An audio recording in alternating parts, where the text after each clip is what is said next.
Hey. Yo. Hey, welcome back. Welcome back. We in this thing. Welcome back. Who's that? That was Mace. I was playing that when I went back to New York in the car. I was feeling on top of the world like I'm back in the city. I'm back, y'all. Y'all thought y'all had left me, but I'm back. And they left me again. They left me again. Hey, they ain't want your boy. They ain't want your boy. I'm glad you want your boy. I'm glad you want your boy. Oh, welcome back. Uh-oh. I'll let you come back. Thank you. So, man, this is what? Like this is episode 11. So we literally have. It's episode 11? One more episode before this season. Oh my goodness. Over. It's only like episode 5 or 6 for me. No, that's not true. How many did you do? I don't know. I think you did a few without me. You did me like the Jets. You did me like the Jets. You ain't want your boy for a few episodes. Now I'm saying welcome back, and then you gonna diss me again. Number 12, hey, I will holler at y'all. I know y'all gonna do number 12 without me. We are not. Y'all gonna do number 12 without crazy. your boy. We are not. You gotta be a part of. Listen, I hope so. I hope so.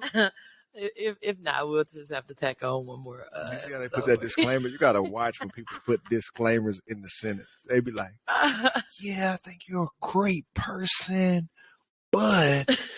When they put that but in there, ain't nothing good. Whatever they say, don't listen to whatever they say before. Listen to what they say after the but, because people use that. What you say, you got to make a sandwich.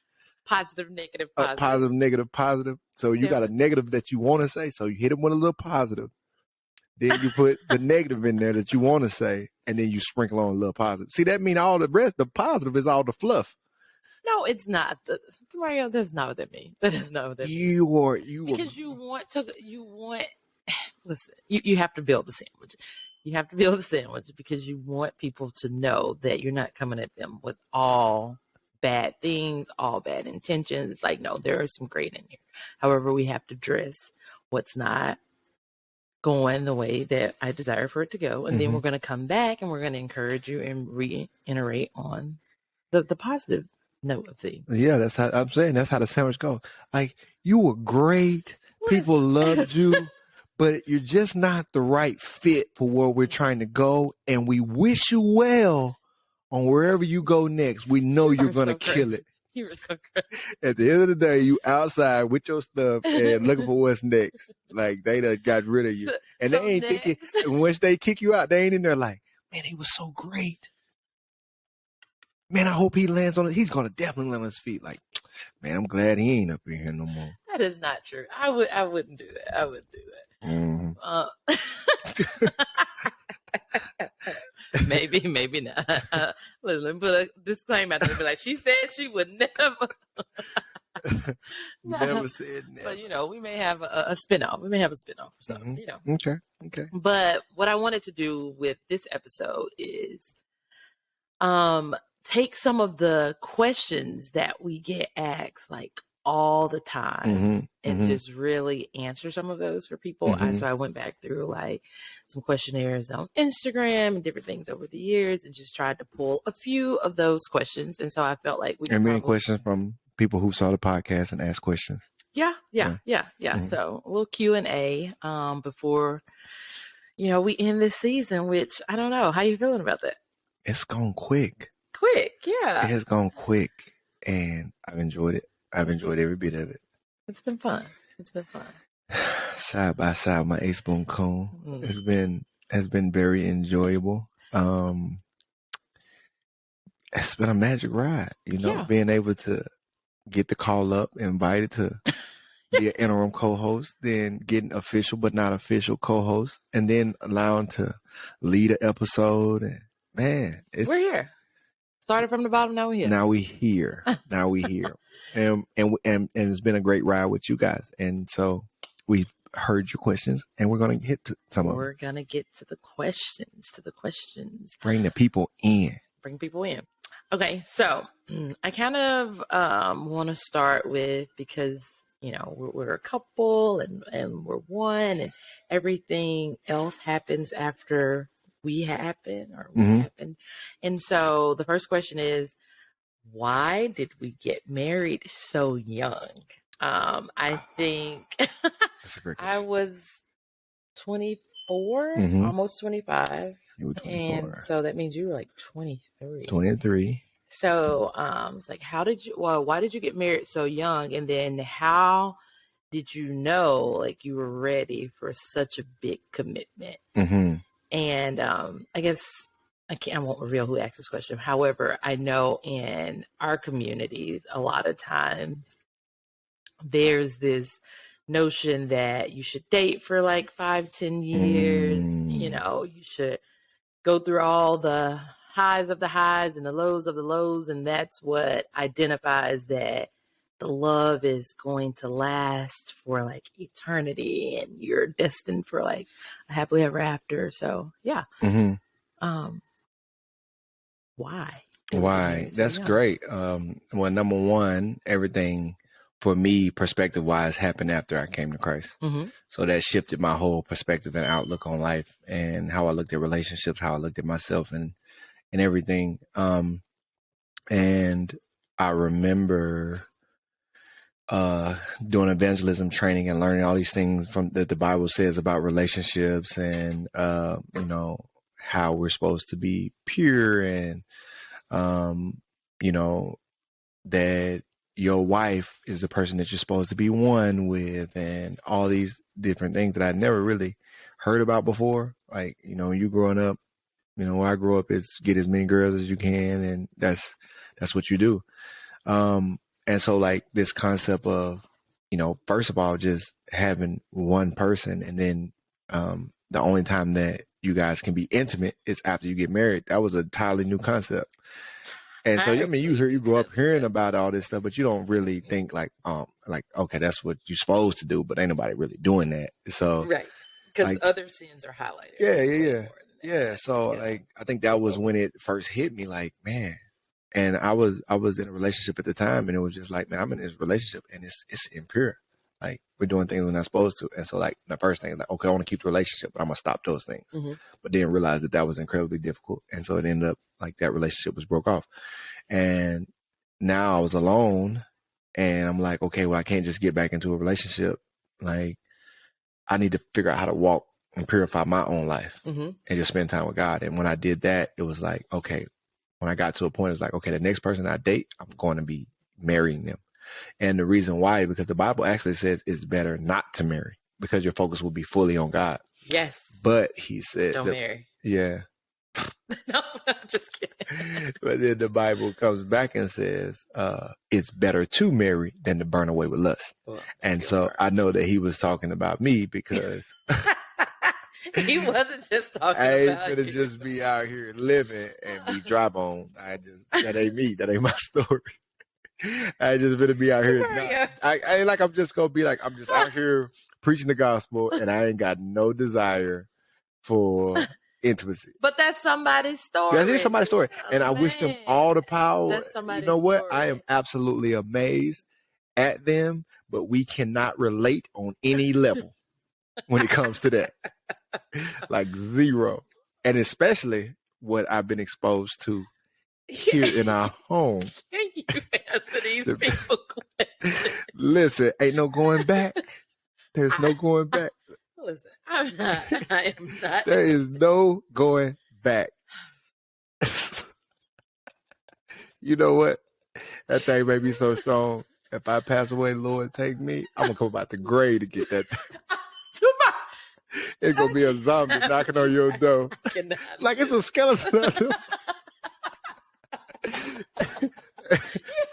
You are. It's a skeleton out there. Okay, get back to what I'm saying. But that was my story. So I knew I had to get married, and then now we got into the dating phase, and I got to know you. And now I got to know you in ways, because we went 2 years, a full year. I went a year before I met you celibate, and then we dated a full year celibate. but I got to know you in intimate ways and It more was a year and a half. I was counting. Spiritual, from a spiritual and a mental level. And which just made a yearning for me to be attached to you physically. Mm-hmm. And that's why I believe if people date the right way, it's going to be more likely that you're going to get married quicker because that's off the table. Yep. And so like as a desire for me to be like, especially after we got engaged, like I want to be physically intimate with you, but I can't until we have that covenant. Yep. And now that desire was stronger. So at that point, it's like, man, we need to get married tomorrow, you know? And so like that idea of 5-year dating, like, no, you burn away with lust. You're going to burn away with lust, you know? And so like the Bible is just real in that point. And so for me, it was, you know what, I know I need to marry. And then it was just about praying like God sent that right one. Right. And then, you know, he sent you and it was no question. So yeah. Well, I think for me, I always had like a ton of checklists. Like I'm gonna be married by this age. I'm gonna do this by that age, and I had like all these things. And marriage has always been like definitely at the forefront of a lot of what I desire for myself. And so essentially, you know, being exposed to you have to date all these different amount of years in order to know like it's real. That didn't always sit well with me, but you know, it's just like you become a product of your environment. And so you begin to adopt those things as well. And I remember like over the course of my life of just like experience and dating, because we both lived a lot of life before we met each other. I feel like even in our tender ages. Yeah, for sure. We did. And so we'd already lived a lot of life and just kind of had gotten to a place where we really knew exactly what we desired. And we had come into this relationship with Christ, like you mentioned, and then that just kind of reaffirmed the things that we already knew about ourselves, speaking specifically about myself. So I'm just like, I know what I want. And I was at a place in life where I wasn't willing to compromise any longer. But I wanted to take one more final shot. What is it? One more trip around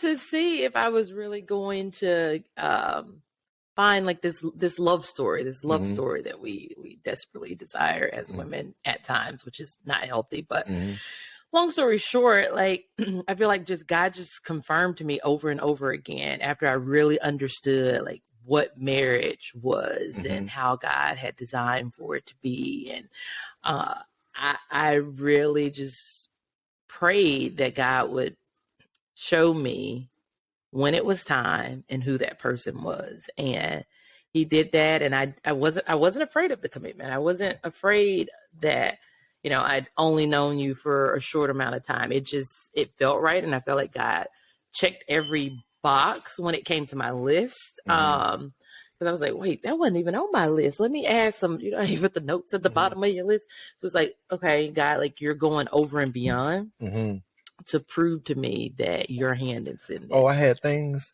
that you didn't even have on your list. Some good things that you didn't even have on your list. You did. I had some bonus features. You had some bonus features. I had to make some notes at the bottom. What was? Give me like one. No. I didn't even notice. Yeah, give me like one. What was one of the bonus features like you didn't even have on your list that you like? Ladies, y'all need to have this on your list. Well, the first thing was like the way you protected and pursued me. Like I remember being in relationships before where I would say, "Hey, so," and I didn't even know like why this was a thing for me because it wasn't anything that had really been preached. It was like, okay, could you wait until we were married to be like intimate with me and like lead that? Everybody, yeah, absolutely. Like they knew, doggone well. They like, what's she on? Yeah, That what you want? Yeah, I got you. Okay, I got you covered. You know, and so because I felt like we both understood, you know, Christ to a certain extent, that was on our list. But to see somebody take charge in that area to where like I wasn't having to asked that over and over again because you weren't trying to go there, or you were so strong at putting that boundary up. I was like, wait, that wasn't on my list for you to lead that. You know what I'm saying? Or another thing was just like not having to teach you how to charm and be romantic. But a lot of guys that they're not into picnics and writing poems and letters and things like that. Like a lot of times you have to tell that person that. And so although I knew that was something I desired, that wasn't on my list. It's just like, I automatically thought I'll teach somebody how to become extremely romantic. So I didn't write it on my list because I didn't think guys were really romantic like that or charming naturally. So this notion of women actually having a dating list is a real thing? Yes, it's a real thing. Absolutely. I thought that's something like you hear on TV or something like that. No. It's a real thing. It's a real thing. Like I had a list, a hard list. And so when the guy comes, you just start like, okay, start going over my list. He got this. He got this. He don't got this, but that's okay. Right. Really? Right. And although physical features weren't like a big thing, like they were on my list, I had these features, but that's something I could be in. Like I just can't be like, he got to be this, he got to be that, he got to be that when it comes out. He looks, but I do have a preference. And so, I mean, even that was on my list. I was like, I would love to have a tall hunk, dark skin. You like that chocolate drop? Yeah, I like chocolate drop. So yeah, there's a list. You have a list, but you have some things on your list. My list was broken down at some point. Negotiables, non-negotiables, the physical features, like those were negotiable. So you create these lists, and you have to know what you want. But I think what happens a lot of times is people start to X things out their list, because I remember when I was working one time and I had a lot of male friends at work, and I would tell them like what all these things were on my list. They were like, Miss Gill, you ain't gonna find that. You looking for Jesus. I was like, what? Like, you looking for Jesus. You ain't gonna find nobody doing all that. I was like, well, these are my non-negotiables. So I knew my list was pretty high at the time. But you kept it high. But I kept it high, and I wasn't willing to bend any longer. And so that was beneficial for me. And once that was like, wait, I got to make notes at the bottom of like all my checks. Wow. And that's important. Like why parents should be praying for their kids, their spouses. Yes. And like you should be prayerful about like what it is that you desire and having that list, because you knew what you wanted. God was making me into that. Yes. Because I was not that. That's what I heard. I was not that. And that's God, what I heard. And the amazing thing of like how God orchestrates is because he knew what you were looking for, and he made me into that so that I could be that in that moment, so that you could see it. Yeah. And even though like all these different things are on your list, and like that's amazing. It's like all those things, God is still making me into those things. Yes. It's not like that's a finished product. Oh no, definitely not definitely not a finished product. And that's what I think a lot of times people think, like, you know how people always say like, you're not who I married. Like, well, you're supposed to change. Yeah, like people are going to change. Yeah. And it's like whatever you saw in them, like when you married them, because now that's a covenant under God. And so what the Bible says, what God joins together, let no man separate. Like, that's the visual that God lets you see of what he's making that person into. And that's the importance of stand on your journey. Right. And not being like, okay, I'm good.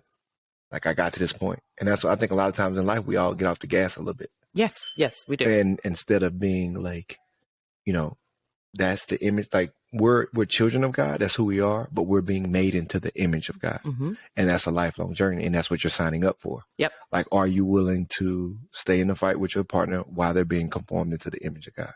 And so like, that's next level. But because I never know that's what you saw when you saw me.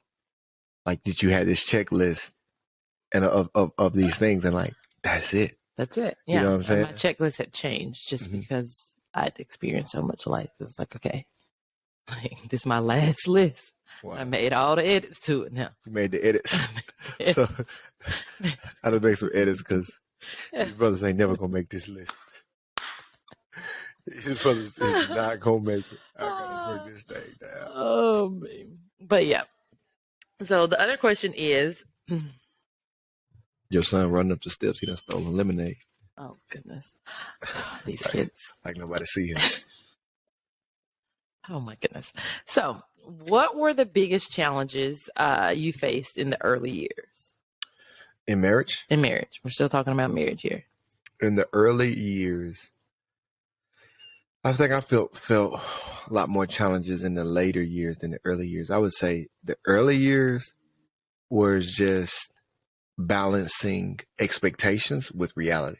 Yes. You know, I think like, man, we came in, like, man, we finna set this what our budget gonna be. We had expectations of what the league was gonna be. We had a lot of. We had expectations of what life was gonna be like. I mean, we had expectations that we were gonna wait 2 years before we had kids, and then we realized that we want to start having them at 6 months. You know, it was just a lot. You know, like what it's like to own your own home and live in your own space. You know, and live together. Like it was just getting used to that. Right. You know, and so like you have all these expectations, but the reality of them are a lot different. And that can be stressful because it's just like, well, why isn't this going how I had it planned? Right. Or this is way more complicated than I thought. But I think we did so much in our early years and before we were married in our engagement, we had so many conversations. We did have a lot of conversations. Our expectations were very similar. Yes. Well, we had an understanding of this is what she expects out of me. This is what I expect out of her, that we both know and we were both willing to meet those expectations. Yes. And so that minimized the expectation that we just couldn't know. So like, I know the things that I know about me and what I'm looking for in our marriage. You know the things you're looking for in our marriage, and we're able to communicate that. But then there's things that you may expect living in a house together is going to be a certain way, but it's different. You may expect when you have your first kid, it's going to be one way, but it's going to be different. Mm-hmm. You may expect, you know, moving to a new city. We know what New York was going to be like. So you have all these expectations of what it's going to be like, but then you get there and it's different. And so I think that was what the only challenges was, the things that were unknown. Right. And so I was just certainly glad that we had done so much communicating in the early years that minimized the challenges. But I feel like as time went on, we had to evolve our communication because that communication lasted like 5 years. Right. And we were able to stay in kind of that euphoria phase. And then we were like, wait, something's happened. There's a lot of tension going on. And we had to evolve our communication so that we can get back on the same page. And so like that was a challenge, because I feel like when you're getting ready to get married, like you're like, okay, this is going to be a challenge, but I'm ready to meet it. Right. And you go in and you're like, all you can prepare for is that first phase. Like, you know, and like, you know, people, you know, you hear all the nightmare stories of like the first 2 years that marriage is and I remember hearing that all the time. There was like, listen, I'm just going to tell you, your first 2 years maybe are going to be the hardest. And for me, I was just like anticipating that, but it wasn't any of the horror stories that I had heard. So I'm like, are we okay? Are we normal? Like all these things people warned us about, like the first couple of years, like I'm not seeing. So just want to make sure we're good. I think the challenging part for me was going from being like extremely independent, having all these things planned out about my life. And like you always said you were going to the NFL, but if I'm honest, I didn't really believe you. I was like, she thought I was a bum, y'all. Well, I knew nothing about football, like absolutely nothing about football. I went to HBCU where we didn't even have a football team. It was College Bearcats, where you at? But we didn't have a football team. So I'm like, well, I mean, NFL, like that's like a once in a lifetime opportunity. I don't, what's your name? I don't even know you like that. She was like, yeah, I'm going to the league. Yeah, okay. What you gonna be doing with your time? I didn't believe it. So because your dream became a reality, then my reality was no longer my reality, because you had a once in a lifetime opportunity versus a lot of things on my list, like they could happen like 20 years later. It wasn't like a small window. And so I think the challenging part for me was being in this place where I really had to let everything go that I had previously been doing. And that was a challenge. That was extremely challenging. That was very challenging. Kind of watching go through that because you're a very independent person. Like you're like a boss, always in charge, always in control, always have a plan. Like you have a plan on top of a plan on top of a plan. Like if this don't work out, I'm going to this and then I'm going to this. Like you're the first person I met that has this woman has a real rainy day fund. Like you hear people like, I got a rainy day stash. Like, no, she had a real rainy day stash. You like, have to. Like tens of thousands of dollars stacked up in college. Like, well, I started working at 15. So like, not in the bank account. Like bank account set, but then got an additional cash to the side. Like, why you got all this money? Like, who you done robbed? What is this? That was before debit cards were as big as they are now, too. This is my rainy day stash. And I'm like, a rainy day stash? Like, what does that even mean? You never know what might happen. I'm like, this woman is on a different level out here. Like, first of all, she got her life together. No, working. I'm giving the nitty gritty. These people don't know. They don't know this side of Tam. They only know league Tam. I'm telling you, when I met Tam, I'm telling you, name Michelle Obama on steroids. This how Michelle Obama probably. Well, Obama was like, I got to snatch her up. She is on point. Like folks do not know what is out here. Like, look, I'm telling you, working multiple jobs, going to class, full class schedule, multiple jobs. I don't think y'all heard that. Full class schedule, not no part-time student, full-time student, working multiple jobs, got her stuff together, car paid, paying her own bills. 21, 22 years. I'm telling you, 21, 22 years old, like locked in. Like most of y'all know 21, 22 years old. My mom did a great job. Most of y'all know. Let me finish my rant. Most of y'all know 21, 22 year olds, you either got a sibling that age, you got a kid that age, you got a friend that age, you got somebody you mentoring that age, and you know they don't got their stuff together. They out here just creating chaos on top of it. I'm telling you, she had her stuff together and had her life planned out. And then on top of that, had a rainy day fund. Like I'm talking about, I thought she robbed somebody, y'all. He with me for my money. You're right. You're right. I was. I'm like, I'm in good hands right here. I'm not gonna mess this up. And she cooked. And she cooked 3 meals a day, hot and ready. Like, what in the world? You're so crazy. Listen, I'm like you. I'm adding to my checklist. I didn't have that on my list. I need this. You know what? This is the list. I'm just gonna get this one. I told you, I was like, you ain't never had a woman before. Oh, you said it, and you was it, and you look. I'm in the car with my seatbelt buckled up, riding 5 kids later, 11 years in, and come on, Lord, won't He will? For all y'all out there, I was living a bachelor's life, eating eggs and lunch meat every day. Demario. And look at God. Look at all this y'all see. This is her. Okay, let me get on with the list. Okay. People got something. Okay. I'm just saying. Okay, so do you always like each other? Do you always like me? I always like you. Now we have intense fellowship sometimes, but I always like you. Okay. I always like you. Like you're my favorite person. You're my favorite person too. You are. Like I do like doing life with you. Yeah. Like even in times where I'm upset with you, like, or we have. How could you ever be upset with me? Yeah, it's my folly when I'm distorted. And that's crazy because most of the time when I'm upset, I'm the one that's confused. It's not you. But the few times that you are, when I'm upset, it's almost like I can't stay mad. at you, or I can't stay because I like you so much. I agree. You know what I'm saying? And it's just like, no, my person, you need to come here.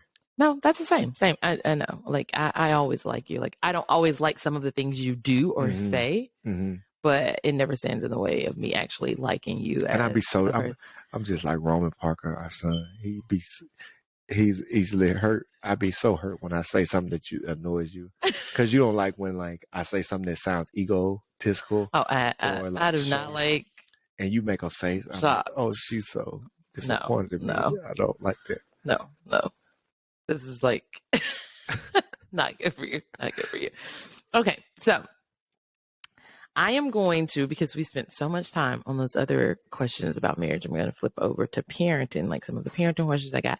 And so, how did you know you were ready to have kids? Well, I told the story, which they probably go back and listen to the episode before this, I think, or two episodes before. But it was The Lion King. We always knew we wanted kids. We always knew we wanted a lot. But we go to see Lion King play, and Demario decides he's ready to have kids. Other thing is, how do we interact on a personal level with our kids? So I remember, I guess maybe a few months ago, I was having this conversation. I was on the phone with a friend from college, and one of the kids we were at Grey Wolf Lodge, and we were about to go out or whatever. And I have a conversation with them really quick before we go out. And they said on the phone, they were like, oh, like you like really talk to them like they're like little big people, like almost like they're adults. And I'm like, well, yeah, they're people. Like there isn't, a way to talk to kids versus a way to talk to adults.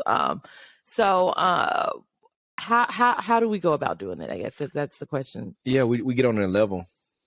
Like even when they were young and stuff go on, we get down on a knee or down to their level and talk directly to them instead of trying to just. And I think the easy thing for parents is to be like, you should have known that, or why did you do that? Out of frustration, because it catches you off guard. But you have to slow down and realize that they haven't been here that long. Like our oldest kid has only been in the world 8 years. Right. And so, and next week 9. And so, we have a 5-year-old, we have a 6-year-old, we have a 3-year-old, have a 7-year-old. They haven't been here that long. Exactly. And they haven't been exposed to that much. And so when they're going through things, they're just trying to figure it out. They're trying to learn, and they're looking for us to teach them. Right. And so we can't be so busy in our day that we don't take time to teach them. Just a very real moment was last night. My son was like, I want you to come play pirates with us. Oh, yes. And, and you're like, man, I had a full day. I got a lot going on. Me and your mama, we busy. It's late night. We still got stuff that we want to do. And you want to play pirate. We can't play pirate tonight. He's like, you can't play pirate no night. You don't play no pirate. Mind you, just in there playing a different game with them earlier this week. But he's like, you don't play pirate no nights. You don't play, you don't play on Monday. You don't play on Tuesday. You don't play on Wednesday. He went through all the days of the week. Bad about yourself. Yeah, and you feel bad. And it's very easy just to be like, disregard that, But what he's showing is, in his understanding is, I want to play, and I'm being told more than not that you don't want to play. And so even if and so as a parent, you want to justify it and just be like, well, I played with you the other night. I can't play all the time. It's done. Because my daddy would be like, we ain't playing Pirates tonight. Then you get on out of here now. See you next week. We may play Pirates then. Better get out of here. Yeah. And so instead, you have to slow down. And you know what? Go up. I'll be up in a little bit. And I had another thing that I wanted to do with them, which was our worship. We just sing like a worship song. So I was going to do that. I was like, no pirate tonight. We're going to do worship. And I just realized, like, we can do the worship and play pirate at the same time. And so it just required me to humble myself and hear him and say, like, he's not upset in this moment and just being a kid. Like, you like, oh, man, he going to be all right. He's a kid. Like, no. Like, he's logging this as a moment that's happening to him. And I don't ever want you to feel like you have something that you're requesting that I'm unwilling to meet. And the fact that you're logging it, is this all the time happening? Like, I'm not going to be able to do this every night. Right. But I have it in me to do it tonight. And that's all I can do. Is like, I'm going to hear you and I'm going to meet you. Because if I had a friend who was like, man, you ain't never there for me. If somebody who I see is my equal, like, you ain't never there for me. I'm going to do everything I can to try to make that person feel like I am, versus like, man, you're going to be all right. You're going to be all right. Like, yes. I know you feel like that, but you're going to be all right. Like, no, no, I want you to know, like, I'm here for you. Like, I just can't be there right now. Exactly. You're going to try to, like, and there was no reason for me to let him know, like, I couldn't play with him. Yep. Like, I didn't have him, like, I just can't do it tonight, but I promise you I'll make it up. Because that's what you would do to an adult. You would be like, I can't do this right now, but I'm going to make it up. Exactly. Or you're like, oh, you know what? I'm going to do it. And so, like, that's what I did. I went up and played Pirates with him. We had a great time. And I just turned the worship song on while we were on the boat. And it was a great time and a great moment. And it may be something that the kids log. It may be something that they forget. But it's those moments in a way that you just see them as, like, they're real people and they have emotions and they're valid. They're not something that you can just dismiss. Yeah. I think we just take on that type of personality with the kids all the time. Yeah, which is fun. Y'all always play without me. I kind of get sick. I heard you had a moment where you read with them the other night. They were so excited. You know, I don't really do. They had a moment, like, they gonna have all your moments logged. They gonna have all your moments logged. All of them, because I am not playing Pirates. Yeah, but you do a good job. You could do a good job of balancing, because you do everything. Like, I'm like, you got that. Like, I'm depleted at 7:30. I feel so bad the other night. Roman was sick and you were gone. You were coming back from Nashville. And he was like, my throat's kind of scratchy, Dad. I was like, yeah, man. Go ask PG to get you some cough spray. He was like, where's Mom? Like, bro, you not equipped to handle me while I'm sick. Where my mom at? It's like, you are not who I'm looking for in this moment. Like, he come to me when it's time for Pirates, and he gonna cry, but he ain't looking for me when it's time to get well. He wasn't like, you ain't never got the medicine for me. You don't got the medicine on Monday. You don't got the medicine on Tuesday. He was just like, you know what? It ain't even worth it at this moment. You ain't equipped for this. You don't know what you're doing. Where my mama at? Where my mama at? You gotta know your role. You gotta know your role. I know mine. I know. Look, I can't miss on the medicine and miss on Pirates. Like, bro, you gotta have some value. You know what, Mama? Let's have a conversation about that dude. You got here. He ain't ready for medicine. He ain't playing Pirates. Is he bringing you any value? Yeah. At the end of the time I was gone, he was like, I'll rub your back, Mama.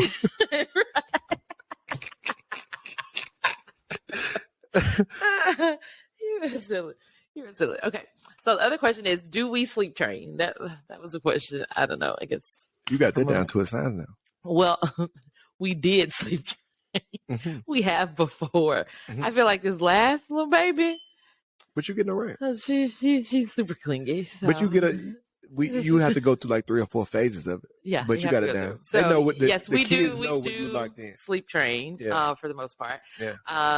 And when we do the cry it out method. Mm-hmm. When they're bigger and start to do, I guess, regression. I guess they begin to regress sometimes. Then, we did the okay to wait clock where listen, the first color I teach is green. Green. Because when they'll come out the room until that clock turn green.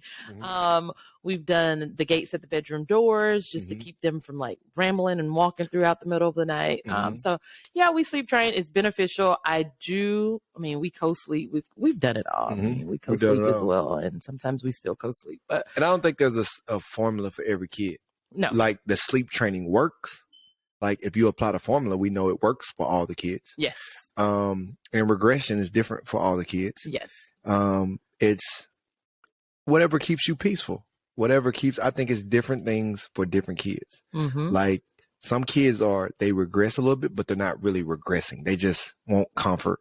So they'll come in and lay with you and you can just take them back to their bed. Like they're not going to do that on a regular basis. But then some kids, like it's almost like can be bad because you let them, because they'll just keep coming because they're like still in that dependent phase. Mm-hmm. And so it's like you have to kind of be able to recognize, is it a moment where they're just like they're sick or they just need some extra cuddling. Like our son, like Roman, he doesn't come in there that much, but he will when he wants to be close. Yes. But he's not like regressing. Oh, he like to come when you ain't there. Like, Dad ain't here. Can I come sleep with you? You don't want to be alone. I'm gonna protect you. I'm like, bruh, I'm good. If somebody come through those doors here, he gonna be running up, be on the back of my neck. He has this thing where he thinks he's the man of the house when you're there. Listen, like, that's a real thing with kids. I didn't know that was a real thing. Such a real thing. Because Bailey thinks she Bailey want to be my wife. Our oldest, so crazy. She's very defensive. Like, don't sleep with mommy tonight. Sleep with me. And they'll tell you, stay away from my husband. Like, I love that. Girls love that. Yeah, and so it's precious, but I think it's different. And you have to be able to, like, some of our kids, it was like the right time to sleep train them right away. Some of our kids was a little delayed. Like this little stormy. But I think it's most important for the parents. Yes. To be on the same page. That's we have never true. Really had a disagreement about the sleeping arrangements for the kids. Yes, I agree. You letting them in here too much, or you taking them back to the bed too fast. Like, yep, we're always on the same page. Yep. So. Yep. So, okay, the other two that I guess we can hit on really quick is why do we homeschool and do we spank? So, did a podcast about homeschooling, but we homeschool primarily because we love the flexibility that it provides for our family, especially we move a lot and just our schedules look a lot different. So we do love that flexibility. We love the time that it gives us with the kids. So I think because they're so young and like the phase of life and with all the changes, and not to say like this is the only way, this is why we choose to do it. But I love the family bonding time. I love that they're each other's best friends. I love that we're knitting the family together tightly, like during these foundational years. And I think it'll be very, very beneficial for so many other things of how they interact and engage with each other and other people. I think the other reason we homeschool is because we love individualized education. We like that we're able to create a learning environment for the kids based on how we feel like they thrive and how we desire to see them flourish. And so, yeah. I think the biggest thing with homeschooling is like the word tells us to bring our kids up in the instruction of the Lord. And they're young, teach them the way they should go. And when they get older, they won't depart from it. And so that's what I enjoy. Like the things that we set in place spiritually, like they pick up and it's not a lot that is combating them. Yes. And so like control of their influence. Yeah. We do like scripture memory verse. Like when we do scripture memory verses, they're not having a hard time remembering those verses because it's like those are the only things that they're really called to memorize. And like being able to control what they're watching all day. Like, and so it's like it's very little combative things that's influencing their environment. Like that's going to come, but it'll be more organic and they'll be more prepared for it. So the way that the lens that we teach, it's like we set a pace, and like when I'm at work, I'm not worried about what our kids are thinking about. Like I know they're in an environment where their mom is reinforcing everything that we believe in our household. Yeah. And I like when even, different moments when they're exposed to things that we don't necessarily teach or like, they pick up on things. I like being the first person to have those moments to instill our value, to be the first person in a lot of situations to teach, use those teachable moments, because there have been times where someone else has tried to teach in a moment that's opposite from what we would teach. And so it's like going back and correcting that. Like, oh, I'm so sorry they told you that. That is not what we believe in. That is not. Yeah. And so I get to catch that more than not, which I do love. But it just, if it provides a lot of flexibility, it provides us with a lot of time to really spend together as a family. And we like being in control right now. Yeah. That's not to say that we don't believe in public education or private education. One day they may go to school. Yeah. Like we're not just like, oh, we're in this little cult and they can. And that goes right into that next question of do we spank? And I think it's a lot of times we don't need to. Like a situation where you would normally whoop your child or spank your child. We don't have a lot of those where our kids was just being blatantly disrespectful,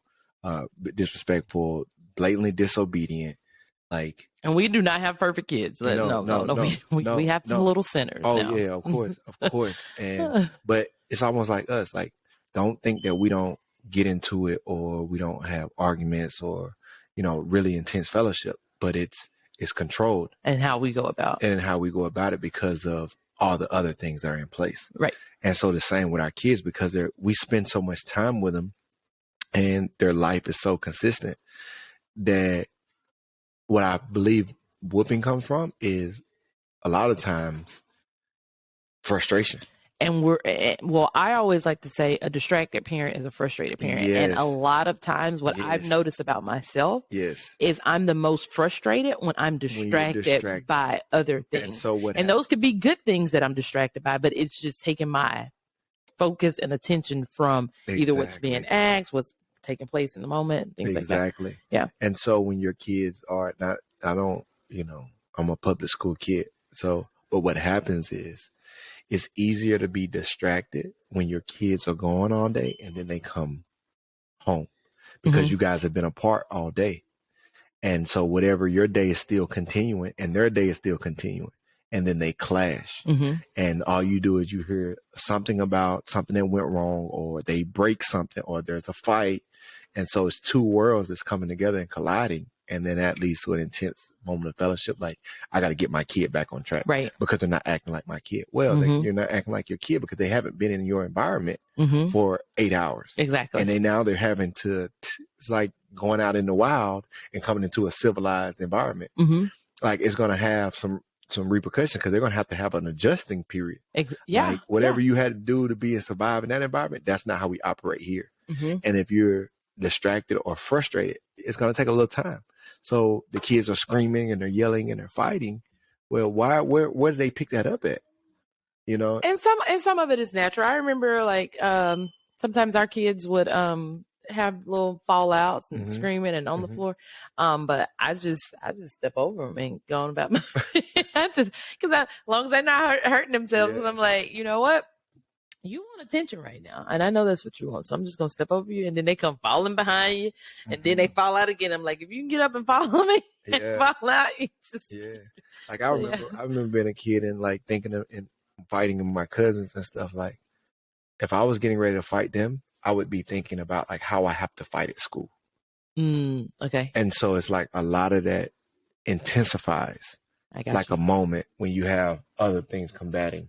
With that. And so, I mean, our kids certainly have their wild moments, but it's just a lot more controlled. That's all. It's a lot more controlled. It's the same interaction that anybody is dealing with. It's the same type of situations. Our kids are little sinners. They learn things and pick up things that, like, where my kid get that from?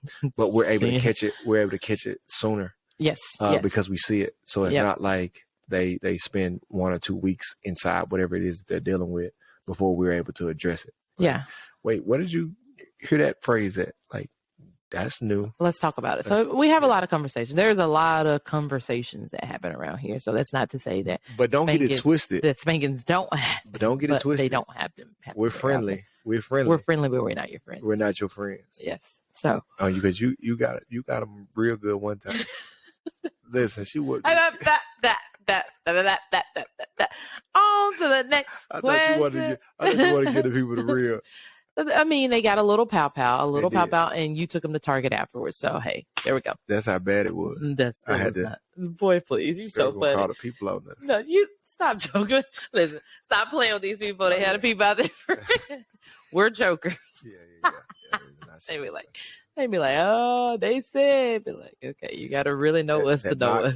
That's not going to be though. You ain't going to know if it's them people or it's me came back from that grade to get that. That's me out there. You so crazy. Open that door. You so crazy. Okay, so do we have help managing all the things? I guess that's more, parenting and all the things. Yes, we do have help. We have help managing all the things, but we are not absent. We are very, very much present in not just home life, but all the other endeavors that we have, like off the field too. So we try to help in those spaces. We try to make help to give us time to go deeper as a family, to block out all the other things. Yep. So the help is in position so that we can spend more time together. Somebody gave you a snack? Oh, okay. That's awesome. Did you say thank you? What kind of snack you got, girl? So because we have so many kids, they're asking how do we make time for all the kids? And so we do date night with the kids. So we'll do family date night, but then you'll take all the kids on a date individually. I'll kind of do the same thing. So we try to be intentional about making sure that we create time for all the kids to have alone time with us individually, with us together, and then with us as a family all together. So just kind of carving out those times, being intentional with that. Anything else on that? No, I think that's it. You have to have a plan. Like, you're very big about being drill sergeant, but it's like, it's important. Yes. Like when you have 5 kids and you have a whole family thing going on and you have a very busy career, both of us, and coming together, you have to have a plan and you have to have a structure. Right. It's like, yeah. So everything that you guys do is on a calendar? Yes. It has to be. It's color. It has to be. There are some things that I do like pop in or forget about, but we do have this color coordinated. Every kid has a color. Every adult has a color. So you have to make time intentional, like, individual time. Like when the kids go to extracurricular activity, that's individual time to be able to talk with them on the way up, how they're processing it on the way back. Scheduling date night. Sometimes it's the girls, sometimes it's Roman and mommy, sometimes it's father, son, sometimes it's a lot of times it's family, like, and being able to be together, operate as a team, and like constantly reinforcing that, like, that we are individuals, but we're individually part of a group. Yep. And like hitting on that, and so like you have to, and that's the main thing. Like, we want to have 6 or 7 kids. We've talked about it, but the main thing is, do we have the capacity to make sure that all our kids individually have enough from us? Yep. That's the only thing that's stopping us, really. Like, trying to make sure that they have all the things that they need individually to be full. Yes. And like with some of them, like Bailey girl, she stays up super late. So she's like the one I feel like she gets a lot of her questions out at her time late at night because everybody else is sleeping and she's up reading. So we're able to be intentional and have conversations and all that. So yeah. So another question we have, it's kind of going into, I'm going to kind of speed through some of these. Let me go back. Like, how do you carve out time for yourself in the business of life? I think for me, it's just kind of finding little quiet moments. Sometimes recently I started taking trips with some friends, which I hadn't done that before, and that's been fun. So like, I love that friend group for sure. What else? How do you take time out for yourself? I'll just watch a movie or play the game. I can't check out like that. He can check out mentally. I just need to check out mentally. Like, if I can just get away, to just give me a little bit of time to reset my mind. And I'm realizing that I used to require more of it, but I don't need as much of it now. You don't have a lot of friends, though. Yeah. Yeah. Like, I don't need, just going and hanging out with the boys is never going to be my thing. Like, he don't really have a lot of friends. He needs some friends. He's taking friend applications. Male friend applications. The other thing is, are you vegan? No, we're not vegan. We have been. We have been before. For a little brief stint. We're from the country, y'all. But it's hard. We like fried chicken. And I like bacon. So no, we are not vegan.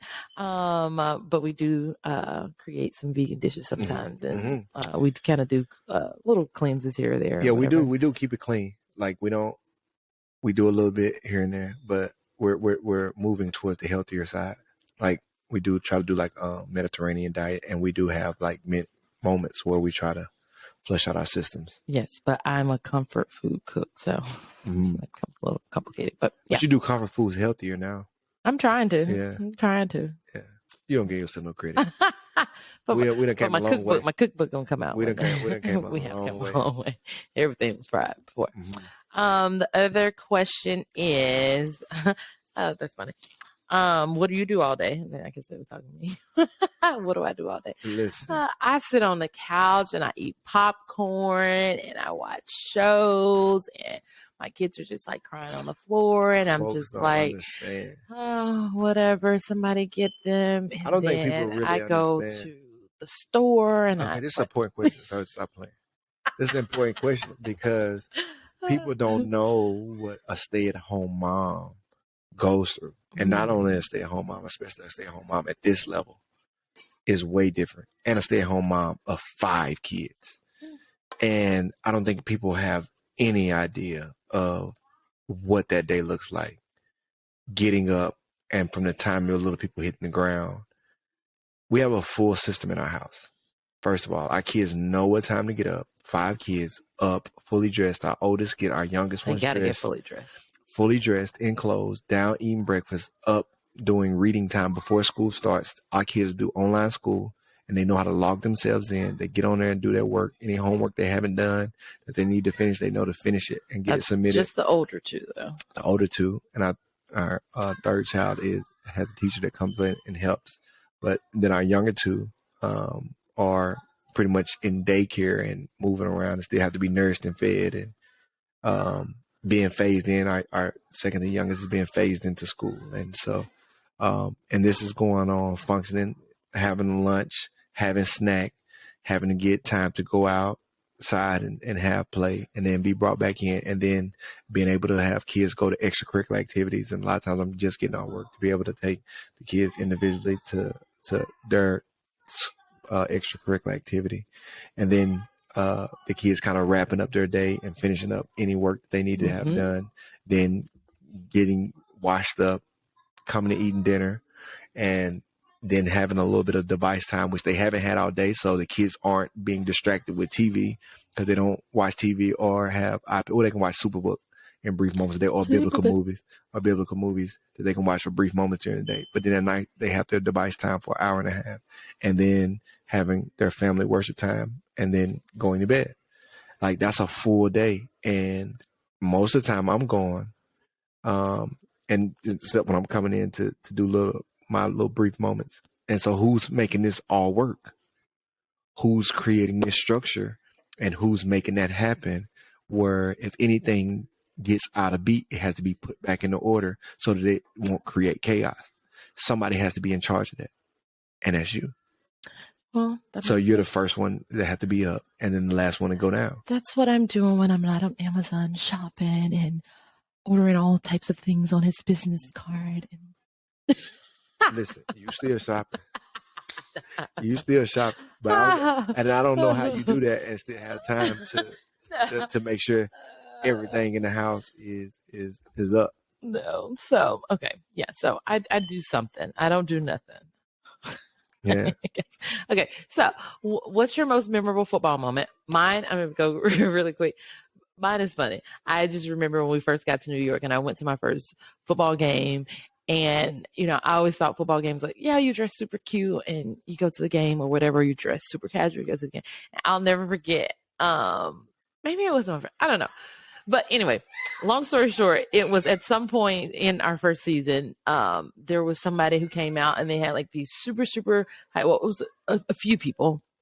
And they had like these fur coats that had like some little trains or something on. And I was like, oh, so this is not how we dress to go to football. So it was just super different. But I remember somebody telling me, they were like, you remember Joe Namath? He used to come off the sideline. They put like a fur coat or something around him. So I was like, oh, well, maybe that's New York. So that was my first time being like, oh, well, like I'm in a different league, I guess. You do not wear sneakers and a t-shirt to the football game. But no, it was fun. But that was like when I think about like, what was your most memorable? I'm like, oh, I was like so amazed coming from the South. Like, oh, whoa, okay. Way in the dress for this. What about yours? What's your most memorable moment? Probably conference championship game. One game away from the Super Bowl. Yeah, that intensity and energy was way different.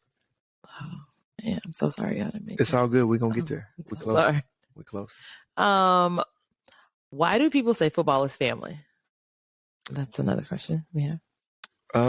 Football is family because football is like a fraternity, especially when you get to this level. Like, it's only a few people that's been at that level to understand it and understand everything that come with it. And so, it brings its own family with it, like its own brotherhood. And I feel like we have relationships with people that we met that we never would have met if it wasn't for football. Yeah. I like that. We've definitely made a ton of relationships, and those people have become really like family for us.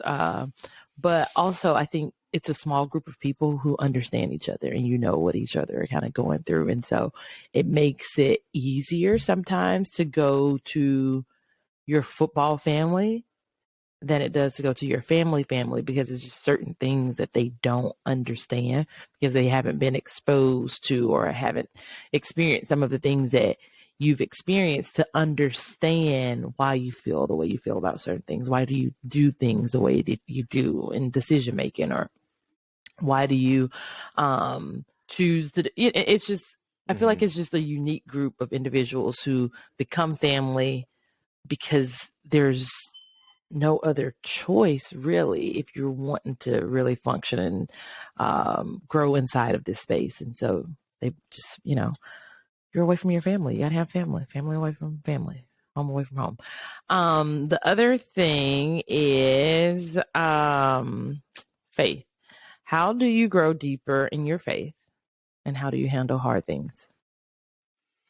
I think your faith just has to be central.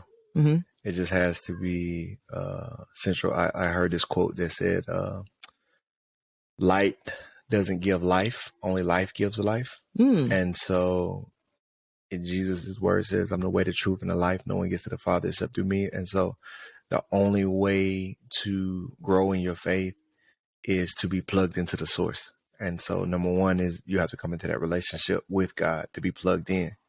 And from there, in the minute that we come into a relationship with Christ, we're justified, meaning we have salvation. We're eternally part of the kingdom of God. There's no condemnation for those who are in Christ Jesus.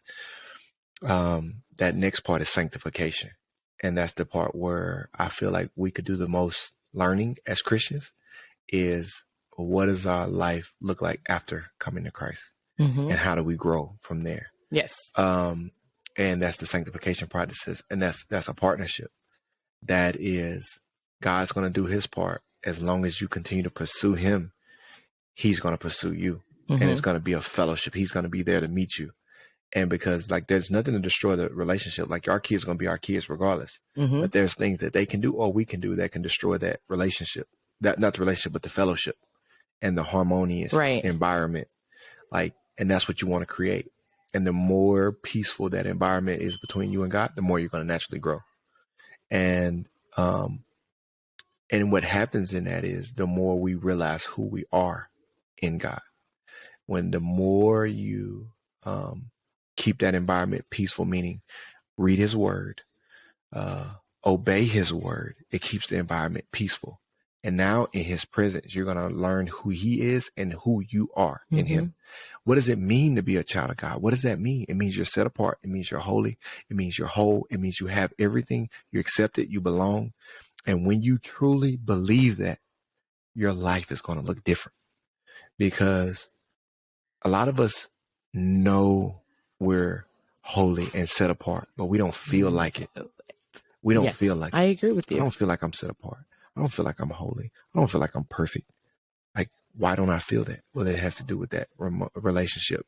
And that's what's going to allow you to be made more and more into the image of God, because you're already a child of God. God has already declared it. He's already, if he didn't declare you perfect, then that means when you die, you don't go to heaven. How are you going to heaven? Because he's already declared you perfect as a child of God. Now, that's the spirit inside you. That soul needs some work. That soul needs to be sanctified. That soul needs some work. And that's what it means. The word says, work out your salvation. And that's what it looks like. That sanctification process is ongoing. And you only can do that by keeping that relationship peaceful between you and God. And the way that you do that is by finding out what God's word says and doing it. That's truth. His word is truth. That's righteousness.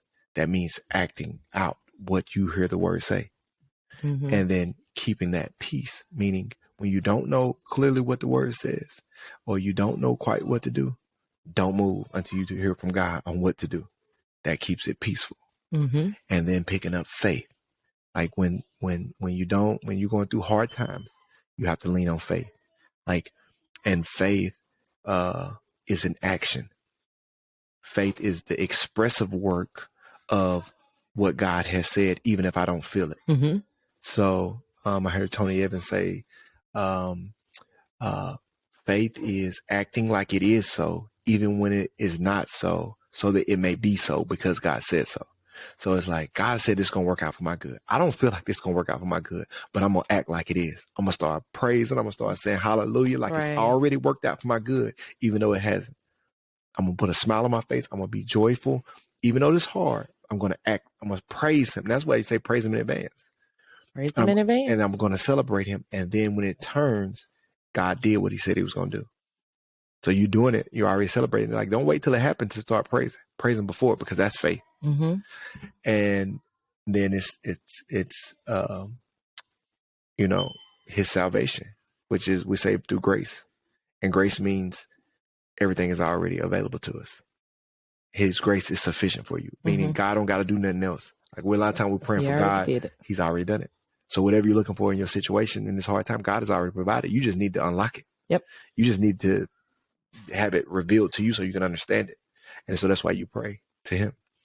And then just using the sword of the Spirit, like the word of God. You have to speak the word of God over your life. Like, find a few verses that you can just speak. Like Jesus, when he was combating against Satan, he was saying, as it is written, as it is written, as it is written. He was using the word. Like, so if Jesus had to speak the word, you think we don't have to? But we have to know it. You have to know it. To speak it, and that requires us to spend time. That's where it begins with truth.